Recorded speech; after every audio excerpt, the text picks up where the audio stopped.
Au nom du Père et du Fils et du Saint-Esprit, ainsi soit-il. Aujourd'hui, je voudrais vous encourager à bien observer le jeûne du Carême en vous racontant et en commentant l'exemple de Ninive, qui a fait pénitence justement, qui a jeûné et qui a obtenu miséricorde de Dieu. C'est un exemple bien sûr, un des exemples les plus célèbres et les plus éclatants de la puissance du jeûne, de la puissance de la pénitence. Le lundi de la Passion, nous avons vraiment le texte même du passage le plus important du livre de Jonas, où est racontée cette conversion de Ninive. Mais en réalité, dès le début du Carême, la Sainte Église y fait référence, et notamment lors de la bénédiction des cendres, dans la prière de bénédiction des cendres. Alors je voudrais aujourd'hui vous raconter cette histoire et vous la commenter. Toutefois, malheureusement, elle est très longue, c'est-à-dire le livre de Jonas est très court. Ça fait 4 petits chapitres, vous pouvez lire assez facilement. Mais il y a tellement de symbolisme, tellement de choses à dire que je ne voulais pas renoncer, disons, à certains aspects. Donc ce que je fais exceptionnellement aujourd'hui, c'est de vous donner la première partie à la messe basse et je donnerai la deuxième partie à la messe chantée. Et les deux seront enregistrés, donc vous serez libre de pouvoir les écouter à votre bon loisir. Et de toute façon, les deux parties sont très intéressantes et très édifiantes. Dans cet exemple de Jonas, Saint Jérôme y voit une préfiguration de la passion de notre Seigneur Jésus-Christ. Donc il y a à la fois une figure du carême, de la pénitence, et en même temps une représentation de la passion. Jonas, ça veut dire colombe. Et donc Saint Jérôme dit « Jonas, la très belle colombe, préfigurant la passion du Seigneur par son naufrage, rappelle le monde à la pénitence. Et sous le nom de Ninive, il annonce le salut aux gentils, c'est-à-dire aux peuples qui ne sont pas juifs. » Alors bien sûr, certains détails historiques sont un peu disputés, et le livre de Jonas lui-même ne donne pas beaucoup de détails en ce domaine. Mais avant de commencer, je vais vous donner le contexte historique le plus plausible, tel qu'il est décrit par un certain nombre de pères de l'Église, qui sont repris par le célèbre Corneille de la Pierre. Alors certains commentateurs, en suivant l'opinion de quelques Hébreux, pensaient que Jonas était le fils de la veuve, ressuscité par le prophète Élie. Mais la plupart des pères ne partagent pas cette opinion. Jonas était contemporain d'autres prophètes de l'Ancien Testament, notamment Osée, Joël, Amos et Abdias. Donc il y avait pas mal de prophètes qui vivaient en même temps. Jonas prophétisait sous le règne de Jéroboam II, qui était roi d'Israël, et Azarias, qui était roi de Juda, et leur successeur, puisqu'il a vécu un certain temps, donc au 8e siècle avant Jésus-Christ. Alors je vous rappelle qu'après la mort du roi Salomon, Salomon étant le fils de David, après la mort du roi Salomon, le royaume a été scindé en deux. Il y a eu un schisme. Quand Roboam, qui était le fils de Salomon, a été proclamé roi, donc à la mort de Salomon, 10 tribus d'Israël firent schisme et choisirent Jéroboam comme roi. Et donc depuis ce temps-là, ça arriva au Xe siècle avant Jésus-Christ, depuis ce temps-là, il y avait un schisme entre le royaume de Juda, donc fidèle à la royauté de David, et ce qu'on a appelé le royaume d'Israël, donc qui s'était proclamé indépendante du royaume de Juda, et donc par la révolte de Jéroboam. Alors seules les tribus de Juda et de Benjamin étaient restées fidèles à la royauté légitime, qui descendait du roi David. Les 10 autres tribus étaient dans le schisme. Et ce schisme dura 2 siècles et demi, jusqu'à la destruction du royaume d'Israël. Et l'exil et finalement la disparition de ces 10 tribus schismatiques. Donc ce royaume d'Israël a été complètement détruit, et plus tard il y a des colons qui sont arrivés, si vous voulez, ça a formé la Samarie. C'est pour ça que dans l'Évangile, on voit que notre Seigneur passe très souvent à travers la Samarie, donc entre la Galilée et le royaume de Juda. Alors le prophète Jonas donc vécut dans ce contexte du schisme un demi-siècle avant la destruction définitive du royaume schismatique d'Israël. À cette époque, à l'est de la terre promise, plus ou moins dans ce qui est maintenant l'Irak et toute cette région-là, s'étendait l'énorme empire des Assyriens, qu'on appelait donc l'Assyrie. Et l'Assyrie était régulièrement en lutte contre le royaume de Juda et contre le royaume d'Israël. Et d'ailleurs, c'est l'Assyrie qui exila plus tard les 10 tribus d'Israël sous le règne terrible de Sennachérib. Et quand l'armée de Sennachérib voulut également détruire le royaume de Juda, Dieu envoya son ange détruire l'entièreté de l'armée de Sennachérib, c'est-à-dire 185 000 soldats. C'est un passage très célèbre de la Sainte Écriture. en une nuit, l'ange du Seigneur est envoyé et détruit toute l'armée de Sennacherib pour préserver le royaume de Juda. Cependant, le royaume d'Israël, lui, n'a pas été préservé, le royaume schismatique. Alors, un petit peu avant cela, donc, à l'époque de Jonas, l'empereur des Assyriens était un certain Sardanapale, dont le règne se termina par la destruction de Ninive.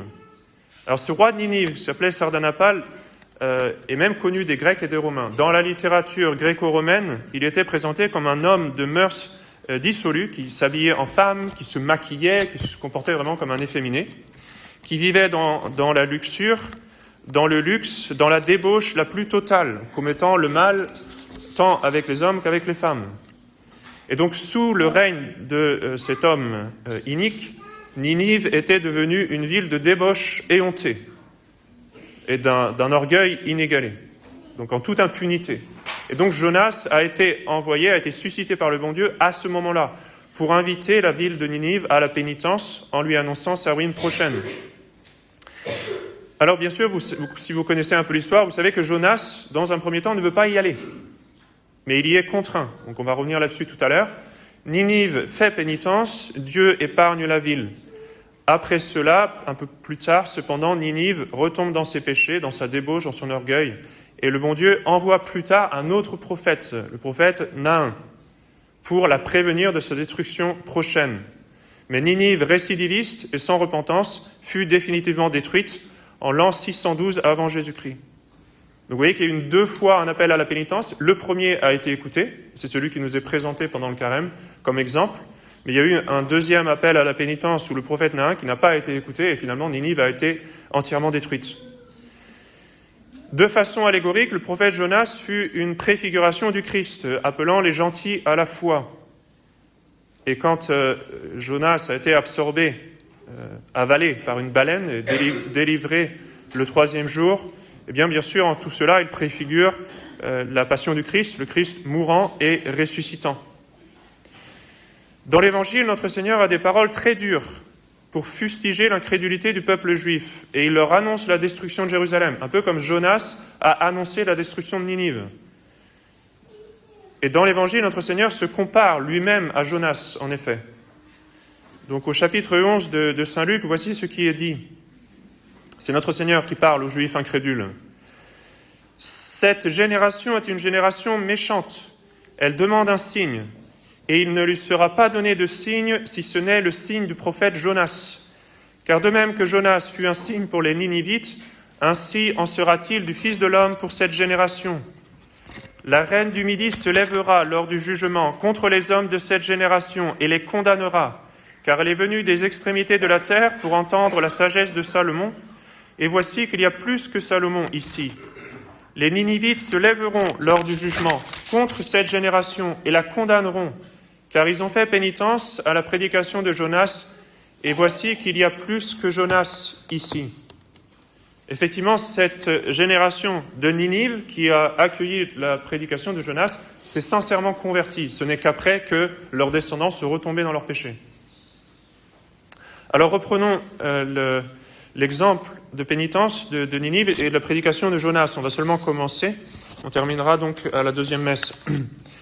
Donc Dieu appelle le prophète Jonas en lui disant « Lève-toi et va à Ninive, la grande ville, et prêche-y, car sa malice est montée jusqu'à moi. » Donc le bon Dieu dit que sa malice est montée jusqu'à moi. Bien sûr, il y a un parallèle évident avec ce qui s'est passé quand le bon Dieu a détruit Sodome et Gomorrhe.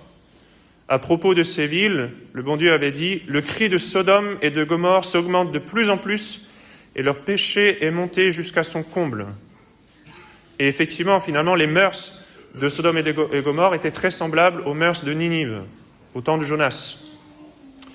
À ce propos, saint Grégoire le Grand commente en disant « Le péché avec la parole symbolise la faute d'action, mais le péché avec le cri, c'est la figure du crime qui s'étale. Donc c'est l'impunité dans lequel le crime est commis.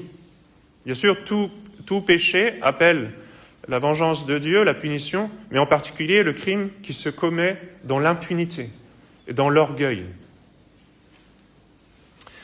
Toujours est-il que Jonas préféra fuir ce commandement de Dieu, et donc il s'embarqua dans un navire en route vers Tarsis, afin, nous dit la Sainte Écriture, d'être loin de la face du Seigneur. Alors évidemment, Jonas savait que le bon Dieu était partout, mais qu'on ne peut pas lui échapper, mais il espérait que le bon Dieu, qui se manifestait ordinairement dans la terre promise, ne l'appelle pas dans une terre étrangère et éloignée. Il semble que Jonas se soit embarqué dans le premier navire disponible, sans savoir trop où aller. Il voulait seulement quitter l'endroit où le bon Dieu s'était manifesté. Dans un sens moral, Jonas est la figure de celui qui fuit la face de Dieu, qui l'appelle avec tendresse, avec bonté, et qui par conséquent se retrouve face à Dieu indigné et vengeur. Donc quand on fuit la grâce de Dieu, on se retrouve face à la punition de Dieu. C'est ce qui va se passer avec Jonas.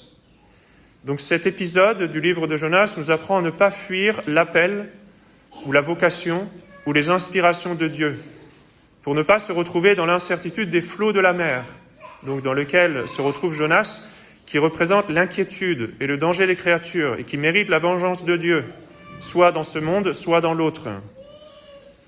Un commentateur dit à juste titre, en faisant un jeu de mots, « Suis Dieu afin que Dieu ne te poursuive pas. Suis Dieu afin que Dieu ne te poursuive pas. » Le livre de Jonas dit ensuite « Mais le Seigneur envoya un grand vent sur la mer, et une grande tempête s'éleva sur la mer, et le vaisseau était en danger d'être brisé. Les matelots eurent peur, et ils crièrent chacun vers son Dieu, et ils jetèrent à la mer les objets qui étaient sur le vaisseau afin de l'alléger. Cependant, Jonas était descendu au fond du navire, et il dormait d'un lourd sommeil. » Alors, en cela, sous différents aspects, bien sûr, Jonas est à la fois une figure du pécheur et à la fois une préfiguration du Christ, bien sûr, sous des aspects différents. Jonas est une figure du pécheur qui s'endurcit, qui s'endort dans son péché, et même qui s'aveugle lui-même. Jonas, voyant la tempête, rentre dans le navire, au fond de la cale du navire. Il ferme volontairement les oreilles de l'âme à la voix du remords qui est en sa conscience. Donc il refuse de regarder cette tempête, qui est la punition de Dieu, et dans sa tristesse, il descend dans le navire et il dort d'un sommeil lourd. Tout le monde est affolé, mais lui, il est complètement aveuglé sur ce qui se passe. Sous un autre aspect, Jonas préfigure le Christ qui dort sur la barque de Pierre pendant la tempête. Jonas libère tout le monde de la tempête en étant jeté à la mer et en étant dévoré par la baleine. De même, le Christ doit libérer tout le monde de la tempête, de la vengeance de Dieu par sa passion. Alors tous les occupants du navire s'empressent de jeter tout ce qu'ils peuvent à la mer pour alléger le navire, de peur que le navire ne finisse par faire naufrage. Et cela n'y fait rien parce que Jonas est toujours là et c'est lui la cause de la tempête. Saint Jean Chrysostome dit « Il n'y a rien de si pesant et de si lourd que le péché et la désobéissance. » Donc on peut jeter tout le reste. Si la désobéissance est encore là, si le péché est encore là, l'âme sera toujours alourdie et en proie à la tempête. C'est bien sûr le symbole de l'âme impénitente qui ne veut pas se confesser, ou peut-être qui ne veut pas confesser au moins une chose, qui est la cause de la tempête de son âme. À ce moment-là, les occupants du navire jetèrent le sort pour savoir qui était la cause du naufrage. Selon saint Jérôme et d'autres commentateurs, ils avaient bien vu en effet que cette tempête n'était pas naturelle, parce qu'elle était si forte et si soudaine, alors que peu de temps avant, le ciel était clément, qu'elle ne pouvait pas être causée, sinon par la faute de l'un d'entre eux. Alors bien sûr, recourir au sort, c'est quelque chose de superstitieux, donc ce n'est pas quelque chose à faire, mais le bon Dieu permit que par ce moyen, on découvrit de fait la cause de la tempête. Le sort désigna Jonas comme le responsable, et il fut alors obligé de s'expliquer. Pour mettre fin à la tempête, Jonas suggéra alors d'être jeté à la mer. Donc on voit en cela quand même un exemple de grande charité. Jonas montre une grande charité, préférant périr seul et sauver les autres. Mais c'est aussi pour lui une façon de fuir à la prédication. Il se dit, bon, au moins si je meurs, voilà, je n'aurai pas à aller à prêcher à Ninive. En cela, Jonas montra également un esprit de pénitence, acceptant d'être puni par ce en quoi il avait désobéi. Il avait rejoint la mer pour ne pas suivre Dieu, et voilà que Dieu le poursuivait et le châtiait par la mer. C'est très souvent ce qui se passe dans le péché. L'objet même du péché devient l'instrument de la punition. Saint Jérôme y voit également, bien sûr, un symbole de la passion du Christ, en disant Les apôtres ont d'une certaine façon jeté le Christ dans la mer lorsqu'ils l'ont abandonné dans sa passion. Prenez-moi et jetez-moi à la mer afin que la tempête qui fait rage contre vous à cause de moi soit calmée par ma mort. Donc Jonas fut jeté à la mer et la tempête cessa aussitôt. Alors après, il a été dévoré par une baleine et finalement craché sur le rivage. Il va appeler Ninive à la pénitence et Ninive, de fait, a fait pénitence et a obtenu la miséricorde de Dieu. Alors, il y a un certain nombre de leçons que l'on peut tirer de cet exemple, même seulement de cette première partie. Sur cette terre, nous sommes appelés à la pénitence, sans laquelle nous périrons certainement. Quand le bon Dieu appelle Ninive à la pénitence, il le fait d'une façon absolue. Ninive sera détruite. Si elle ne fait pas pénitence, elle sera détruite. C'est une chose absolue, absolument certaine. Il en est de même pour nos âmes. Donc écoutons avec foi la parole de l'Église qui nous invite au jeûne et qui nous rappelle cette prédication de Jonas et l'exemple de Ninive. Donc qui nous invite non seulement au jeûne mais aussi à quitter, à abandonner toutes nos mauvaises habitudes. Cette pénitence doit se faire cependant avec une grande foi et une grande confiance en Dieu. Les Ninivites étaient des pécheurs, de très grands pécheurs, pécheurs invétérés, avec un roi efféminé et scandaleux. Et pourtant, avec un très court jeûne, ils ont obtenu pénitence. Ils se sont complètement convertis. Ils ont obtenu la miséricorde de Dieu. Une autre leçon importante que je devais développer un peu plus dans la deuxième partie, c'est de ne pas souhaiter la mort des pécheurs, mais plutôt leur conversion. Le prophète Jonas, d'une certaine façon, s'attriste de la conversion des Ninivites à la fin du livre de Jonas. Il est tout affligé, il est tout attristé, parce qu'il avait annoncé la destruction de Ninive, et Ninive n'est pas détruite. C'est un sentiment que l'on peut avoir facilement en voyant le mal autour de nous, de souhaiter la mort du pécheur plus que sa conversion. Ce n'est pas l'esprit de l'Évangile. Donc nous devons offrir notre jeûne pour nous-mêmes, pour la conversion des pécheurs, afin que le bon Dieu leur accorde une grâce de conversion. Demandons cela par la médiation de la Sainte Vierge, qui nous a tant de fois, pensez à Lourdes, pensez à Fatima, tant de fois appelés à la pénitence, et qui a tant de fois demandé précisément à ce que nous offrions des sacrifices pour la conversion des pécheurs. Au nom du Père et du Fils et du Saint-Esprit, ainsi soit-il.